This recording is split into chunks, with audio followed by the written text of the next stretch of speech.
Puji Tuhan, selamat pagi Bapak Ibu Saudara-saudara yang kasih Tuhan. Oleh karena kebaikan Tuhan dan kemurahan Tuhan, kita masih bisa menikmati berkat Tuhan. Oleh sebab itu Bapak Ibu Saudara-saudara yang kasih Tuhan, mari kita siapkan hati kita untuk kita beri kebenaran firman Tuhan. Saya mengajak Bapak Ibu Saudara-saudara sekalian membuka Alkitab kita dalam kitab Keluaran pasal 14 ayat 14. Kitab Keluaran pasal 14 ayat 14. Tuhan akan berperang untuk kamu dan kamu akan diam saja. Bapak Ibu yang dikasihi Tuhan, kita sudah membaca ayat pokok kita. Kita sudah membaca khususnya di pasal 14 ini bahwa bangsa Israel setelah keluar dari tanah Mesir, mereka diperhadapkan dengan tindakan Firaun yang keras untuk penghabisan kalim seperti di perikop pasal 14 ini. Bangsa Israel diperhadapkan antara Firaun dan Laut Tebrau. Pasti dalam situasi seperti ini bangsa Israel takut, bangsa Israel cemas, bangsa Israel khawatir. Bahkan di momen-momen seperti itu bangsa Israel sempat menyalahkan Musa. Itu juga yang sering kita alami sebagai orang-orang percaya. Saat kita terjebak dengan masalah, saat kita terjebak dengan pergumulan kita pasti khawatir, kita pasti takut, kita pasti gelisah. Bahkan terkadang dalam diri kita juga menggunakan akal pikiran kita untuk kita menyelesaikan masalah kita sendiri. Bapak Ibu Saudara-saudara yang kasih Tuhan, kita menggarisbawahi kata diam dalam pasal 14 ini. Khususnya di ayat 14 ini. Kita terkadang perlu diam. Diam bukan berarti kita tidak melakukan apapun. Tetapi diam adalah mengizinkan Tuhan bekerja dalam hidup kita. Bekerja dengan cara-cara yang spektakuler dalam hidup kita.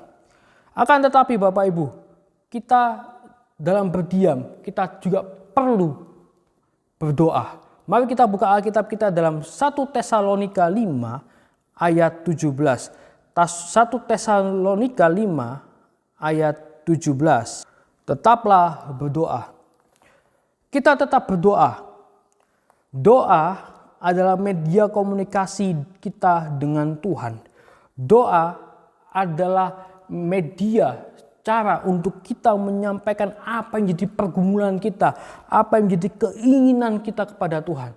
Tapi yang perlu Bapak Ibu ingat, doa adalah motor penggerak bagi kita untuk menggerakkan kuasa Tuhan yang dahsyat.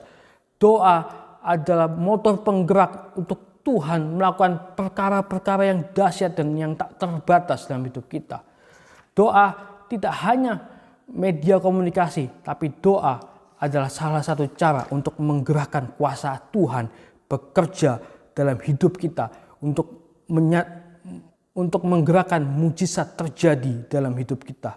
Yang kedua yaitu berserah. Mari kita buka Alkitab kita di dalam Mazmur 37 ayat 5. Mazmur 37 ayat 5. Serahkanlah hidupmu kepada Tuhan dan percayalah kepadanya, dan ia akan bertindak. Bapak Ibu Saudara-saudara yang kasih Tuhan, setelah kita berdoa, setelah kita mengutarakan apa yang menjadi pergumulan kita, mari kita serahkan hidup kita pada Tuhan. Kita serahkan pergumulan kita pada Tuhan. Apa yang jadi keinginan kita, cita-cita kita, harapan kita, kita serahkan. Biarkan Tuhan sendiri yang bekerja dengan cara-cara yang spektakuler, dengan cara-cara yang luar biasa dalam hidup kita.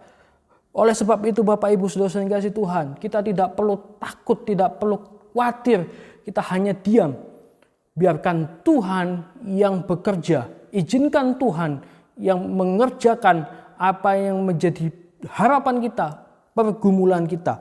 Saya tutup dengan satu kesimpulan, yaitu mari kita berdiam di dalam Tuhan. Berdiam bukan berarti kita tidak melakukan apapun, tapi berdiam adalah cara kita untuk mengizinkan Tuhan bekerja dengan cara-cara yang spektakuler lewat kita berdoa dan penyerahan kita. Mari kita berdoa. Tuhan Yesus, kami bersyukur Tuhan untuk firman-Mu pada pagi hari ini Tuhan. Ajar kami berdiam Tuhan. Dengan kami berdiam Tuhan, kami mengizinkan Engkau Tuhan bekerja dengan cara-cara spektakuler untuk menolong kami Tuhan. Terima kasih Tuhan, terima kasih. Kami serahkan doa ini dalam tangan-Mu. Hanya di dalam nama Tuhan Yesus Kristus. Haleluya. Amin.